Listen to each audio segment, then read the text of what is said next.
नमस्कार दोस्तों, स्वागत है आप सबका हमारे YouTube चैनल पर। आइए डालते हैं एक नजर दिन भर की 10 बड़ी खबरों पर।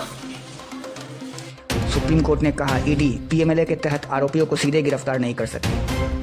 सुप्रीम कोर्ट ने गिरफ्तारी करने के इसके अधिकार में कटौती कर दी है। सुप्रीम कोर्ट ने गुरुवार को कहा कि एक विशेष अदालत द्वारा शिकायत का संज्ञान लेने के बाद ही ईडी यानी प्रवर्तन निदेशालय गिरफ्तारी नहीं कर सकती है। अदालत ने साफ साफ यह कह दिया कि ईडी को यदि पीएमएलए के तहत गिरफ्तारी करनी हो तो उसे विशेष अदालत से संपर्क करना होगा और उसको बताना होगा कि आरोपी को हिरासत में लेना चाहते हैं, यानी ईडी को गिरफ्तारी से पहले अदालत की मंजूरी लेनी होगी। सुप्रीम कोर्ट ने कहा कि अपराध का संज्ञान लेने के बाद ईडी और उसके अधिकारी आरोपी को गिरफ्तार करने के लिए धारा 19 के तहत शक्तियों का इस्तेमाल करने में असमर्थ हैं। पीएमएलए की धारा 19 ईडी अधिकारियों को किसी व्यक्ति को कब्जे में मौजूद सामग्री और इस पर विश्वास के आधार पर गिरफ्तार करने की अनुमति देती है कि वह व्यक्ति दोषी है। शीर्ष अदालत ने यह भी कहा कि ऐसे मामलों में जहां ईडी द्वारा शिकायत दर्ज करने तक किसी आरोपी को गिरफ्तार नहीं किया गया था, उन्हें बाद में गिरफ्तार नहीं किया जा सकता है। ऐसे मामलों में गिरफ्तारी के लिए एक प्रक्रिया का पालन किया जाना चाहिए। अदालत ने कहा कि विशेष अदालत को पहले एक समन जारी करना चाहिए और यदि अभियुक्त उस समय समन का विधिवत जवाब देता है तो उन्हें हिरासत के रूप में नहीं देखा जा सकता है। न्यायमूर्ति अभय एस ओका और न्यायमूर्ति उज्ज्वल भयन की पीठ ने आगे साफ कहा, अगर ईडी किसी आरोपी की हिरासत चाहती है तो उसे विशेष अदालत में आवेदन करना होगा। यदि अदालत को लगता है कि हिरासत में पूछताछ की आवश्यकता है तो ही अनुमति दी जाएगी। स्वाति मालीवाल को पीटने का आरोपी विभव कुमार केजरीवाल के साथ देखा गया। आप सांसद स्वाति मालीवाल को मुख्यमंत्री अरविंद केजरीवाल को सीएम आवास पर पीटने के आरोपी विभव कुमार को बुधवार 15 मई को लखनऊ एयरपोर्ट पर केजरीवाल के साथ देखा गया। विभव सीएम के सहायक हैं। एयरपोर्ट पर इन लोगों के साथ आप सांसद संजय सिंह भी नजर आए। इंडिया टुडे ने इस संबंध में सबूतों के साथ एक रिपोर्ट जारी की है। लखनऊ में बुधवार को इंडिया गठबंधन की प्रेस कॉन्फ्रेंस थी। आप के सारे नेता उसी सिलसिले में वहां पहुंचे थे। इसके अलावा आपकी बैठक भी वहां रखी गई थी। प्रेस कॉन्फ्रेंस में कांग्रेस अध्यक्ष मल्लिकार्जुन खड़गे और सपा अध्यक्ष अखिलेश यादव मौजूद थे। आपकी राज्यसभा सांसद स्वाति मालीवाल ने सोमवार को आरोप लगाया था कि केजरीवाल के निजी स्टाफ के सदस्य ने सीएम आवास पर उनके साथ कथित तौर पर मारपीट की थी। हालांकि पुलिस ने कहा कि उन्हें इस संबंध में मालीवाल से कोई लिखित शिकायत नहीं मिली है। दिल्ली पुलिस ने सोमवार को बताया कि उन्हें 9:34 बजे एक महिला की पीसीआर कॉल मिली थी, जिसमें कहा था कि दिल्ली के मुख्यमंत्री के आवास पर उसके साथ मारपीट की गई है। मायावती ने उठाया महंगाई बेरोजगारी का मुद्दा। मायावती ने आरोप लगाया है कि बीजेपी देश के लोगों को बढ़ती महंगाई, गरीबी, बेरोजगारी और पिछड़ेपन के अभिशाप से मुक्त नहीं करा पाई है। इसके साथ ही बीएसपी सुप्रीमो ने कहा कि इन समस्याओं को तो दूर किया नहीं और ऊपर से गरीबों को थोड़ा सा राशन देने को भी भाजपा एंड कंपनी के लोग चुनाव में भुनाने पर तुले हुए हैं। मायावती ने बीजेपी पर तीखा हमला करते हुए कहा कि लोगों को दिया जा रहा मुफ्त राशन बीजेपी या उसकी सरकार का उपकार नहीं है, यह लोगों द्वारा सरकार को दिया गया टैक्स है। मायावती ने यह भी कहा कि राशन के बदले वोट मांगकर गरीबों का मजाक उड़ाना शोभा नहीं देता है। मायावती का यह बयान तब आया है जब उन पर लगातार विपक्षी दलों की ओर से बीजेपी की बी टीम होने का आरोप लगाया जा रहा है। हाल में ये आरोप तब और लगने लगे जब मायावती ने अपने भतीजे से पार्टी के कई अहम पद छीन लिए। मायावती ने करीब हफ्ते भर पहले ही बीजेपी पर हमलावर रहे अपने भतीजे आकाश आनंद को अपना उत्तराधिकारी बनाने का फैसला वापस ले लिया है। इसके अलावा आकाश को नेशनल कोऑर्डिनेटर पद से भी हटा दिया गया है। अपने इस फैसले को लेकर मायावती ने पार्टी को खड़ा करने और डॉक्टर भीमराव अंबेडकर के स्वाभिमान के लिए कांसीराम और खुद की मेहनत का हवाला दिया है। उन्होंने कहा कि इस आंदोलन को गति देने के लिए नई पीढ़ी को तैयार किया जा रहा है। उन्होंने कहा कि इसी के तहत आकाश आनंद को नेशनल कोऑर्डिनेटर व अपना उत्तराधिकारी घोषित किया था। उन्होंने कहा कि अब वह अपना फैसला वापस ले रही है। इसके पीछे वजह उन्हें आकाश आनंद में पूरी परिपक्वता के अभाव को बताया है। दलित मुस्लिम गठजोड़ ने भाजपा और महायुति की मुश्किलें बढ़ाई। महाराष्ट्र में लोकसभा चुनाव 5वें चरण में पहुंच गया है। शिवसेना यूबीटी, कांग्रेस, एनसीपी शरद पवार के नेतृत्व वाले महाविकास आघाड़ी एमवीए ने भाजपा, एनसीपी, अजित पवार, शिवसेना शिंदे गुट के महायुति प्रत्याशियों के लिए तमाम सीटों पर मुश्किलें पैदा कर दी हैं। महाराष्ट्र में लोकसभा की 48 सीटें हैं। 2019 के चुनाव में भाजपा ने 42 सीटें जीती थी, लेकिन कुछ भाजपा सांसदों के बार बार यह बयान देने के बाद कि हम 400 सीटें इसलिए चाहते हैं ताकि संविधान बदल सके, इसका सीधा असर महाराष्ट्र में दलित मतदाताओं पर हुआ है।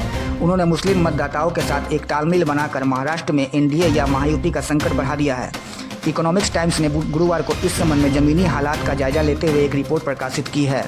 कर्नाटक से भाजपा सांसद अनंत हेगड़े ने विवादित बयान की शुरुआत की थी।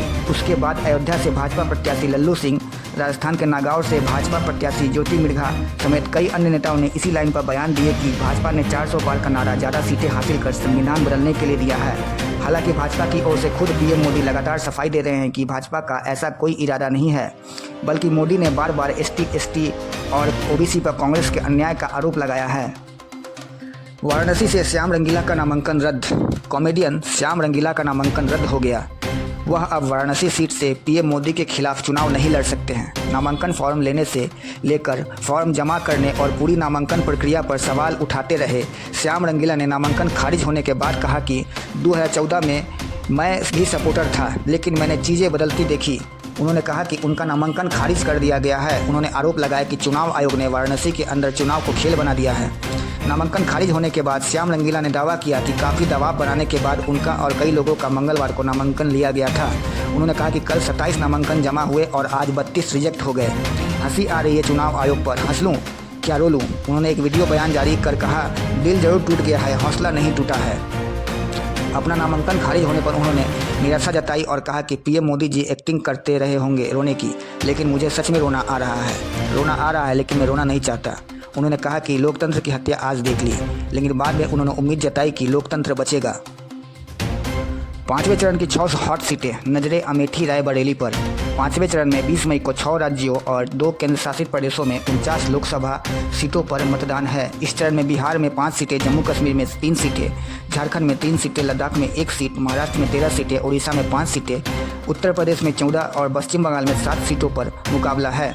5वें चरण की 49 लोकसभा सीटों में से उत्तर प्रदेश में अमेठी और रायबरेली, मुंबई उत्तर मध्य, मुंबई उत्तर और कल्याण और बिहार में सारण महत्वपूर्ण या हॉट सीट हैं। अमेठी में इस बार गांधी परिवार ने अपनी रणनीति बदल दी है और केंद्रीय मंत्री स्मृति ईरानी के मुकाबले किशोरी लाल शर्मा को उतारा गया है। 2019 में ईरानी ने यहां राहुल गांधी को 55,000 से अधिक मतों के अंतर से हराया था। राहुल गांधी पहली बार गांधी परिवार के रायबरेली से चुनाव लड़ रहे हैं। रायबरेली के अलावा गांधी परिवार ने केरल के वायनाड से भी चुनाव लड़ा है। इस बार राहुल गांधी का मुकाबला बीजेपी के दिनेश प्रताप सिंह से है। 2019 में सोनिया गांधी ने दिनेश प्रताप सिंह को 1.67 लाख से ज़्यादा वोटों के अंतर से हराया था। राहुल की जीत में यहाँ से कोई शक नहीं कर रहा है और भाजपा प्रत्याशी उस तरह की मेहनत करते नजर नहीं आ रहे हैं जिस तरह की मेहनत बगल में स्मृति ईरानी कर रही हैं। अमित शाह ने कहा, केजरीवाल की जमानत पर सुप्रीम कोर्ट का फैसला सामान्य नहीं। अमित शाह ने शुक्रवार सुप्रीम कोर्ट द्वारा अरविंद केजरीवाल को दी गई अंतरिम जमानत को असामान्य फैसला करार दिया। ANI को दिए इंटरव्यू में देश के गृह मंत्री अमित शाह ने कहा, मेरा मानना है कि यह कोई नियमित फैसला नहीं है। इस देश में बहुत सारे लोग मानते हैं कि विशेष व्यवहार किया गया है। दिल्ली शराब नीति मामले में अरविंद केजरीवाल को सुप्रीम कोर्ट द्वारा उनकी अंतरिम जमानत याचिका मंजूर किए जाने के बाद 10 मई को रिहा कर दिया गया था। सुप्रीम कोर्ट ने केजरीवाल को 1 जून तक के लिए अंतरिम जमानत दी है। साथ ही उन्हें 2 जून को हर हाल में सरेंडर करने को कहा है। सुप्रीम कोर्ट ने कहा कि इस दौरान उनके द्वारा चुनाव प्रचार करने पर कोई रोक या पाबंदी नहीं रहेगी। वह मुख्यमंत्री कार्यालय या सचिवालय नहीं जा सकते हैं और मुख्यमंत्री के रूप में किसी दस्तावेज पर हस्ताक्षर भी नहीं कर सकते हैं। अदालत ने अंतरिम जमानत के लिए लोकसभा चुनाव में प्रचार की जरूरत पर गौर किया था। जस्टिस संजीव खन्ना और जस्टिस दीपंकर दत्ता की पीठ ने अपने आदेश में केजरीवाल को जमानत देते हुए सहभागी लोकतंत्र की जरूरत बताई और कहा कि आम चुनाव लोकतंत्र को ताकत देते हैं। पीठ ने कहा था कि यह कहने की जरूरत नहीं है कि लोकसभा का आम चुनाव इस साल सबसे महत्वपूर्ण और अहम घटना है। करीब 97 करोड़ मतदाताओं में से 65 से 70 करोड़ मतदाता अगले साल 5 साल के लिए अपना इस देश के सरकार चुनने के लिए अपना वोट डालेंगे। अखिलेश और केजरीवाल ने कहा, भाजपा आई तो आरक्षण खत्म कर देगी। लखनऊ में गुरुवार को एक संयुक्त प्रेस कॉन्फ्रेंस में सपा प्रमुख अखिलेश यादव और आप प्रमुख अरविंद केजरीवाल ने कहा कि अगर भाजपा तीसरी बार सत्ता में आई तो आरक्षण खत्म कर देगी।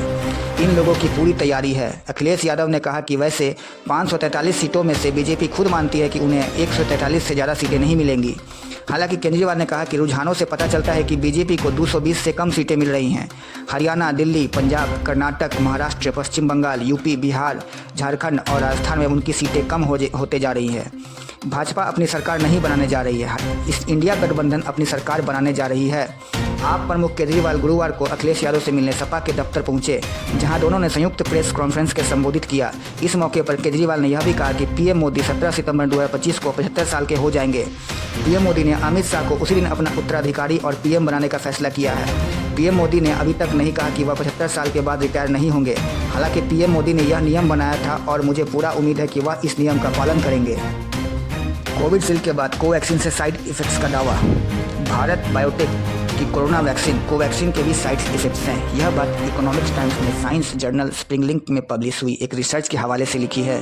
रिसर्च के मुताबिक बनारस यूनिवर्सिटी में हुई स्टडी में हिस्सा लेने वाले लगभग 1/3 लोगों में कोवैक्सीन के साइड इफेक्ट्स देखे गए हैं। इन लोगों में सांस संबंधी इन्फेक्शन, ब्लड क्लॉटिंग और स्किन से जुड़ी बीमारियां देखी गई। शोधकर्ताओं ने पाया कि टीनेजर्स, खासतौर पर किशोरियों और किसी भी एलर्जी का सामना कर रहे लोगों को कोवैक्सीन से खतरा है।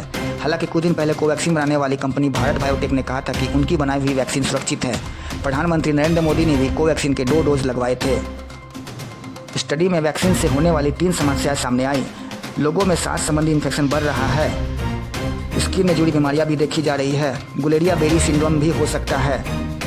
गुलेरिया बेरी सिंड्रोम एक ऐसी बीमारी है जो लकवे की तरह शरीर के बड़े हिस्सों को धीरे धीरे निःशक्त कर देता है।